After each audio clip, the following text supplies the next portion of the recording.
Hey, just a little rant, but first, guinea pig. Guinea pig, you need to clean out. But yeah, guinea pig. But my rage today is about Heatmats.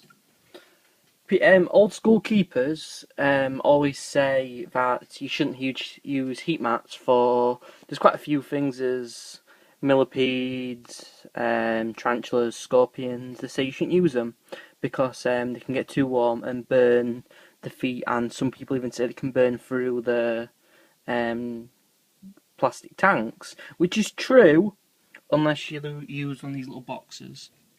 This is a thermostat, and as you can see at the moment, it is, if it'll focus, it is set to about 29, which is a bit warmer because it's incubating my peppered roach babies. Usually I keep peppered roaches about 25, but I'll put it up a little bit for the baby roaches, so they're a bit more happy. And it's not affecting them at all. It's perfect for them really because it's helping them grow a bit quicker, which is helpful for me.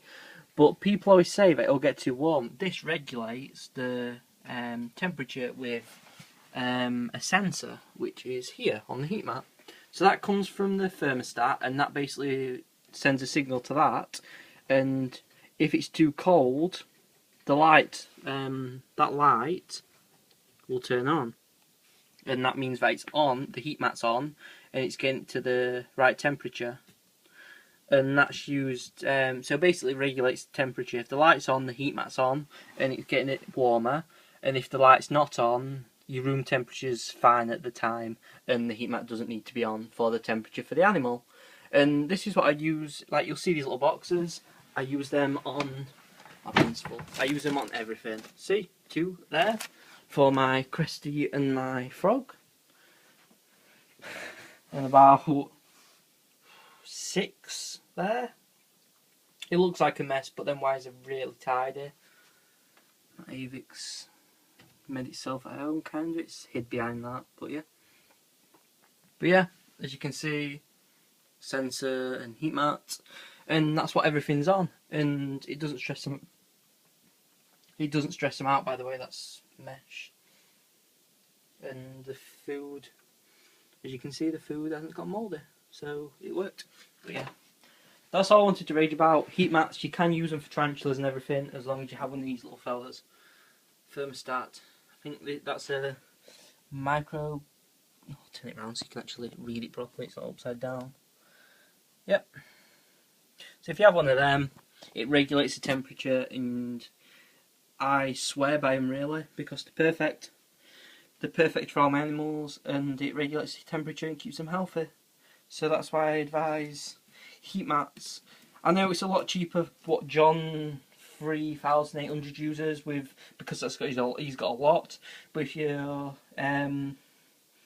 you have not as many tarantulas, you can just use one of them. But at the moment, as you can see, there's no heat mat there because of the temperature. None of them are on, except no, not even the scorpion one's on. So this room is at the moment is about 25, and that's perfect for all these.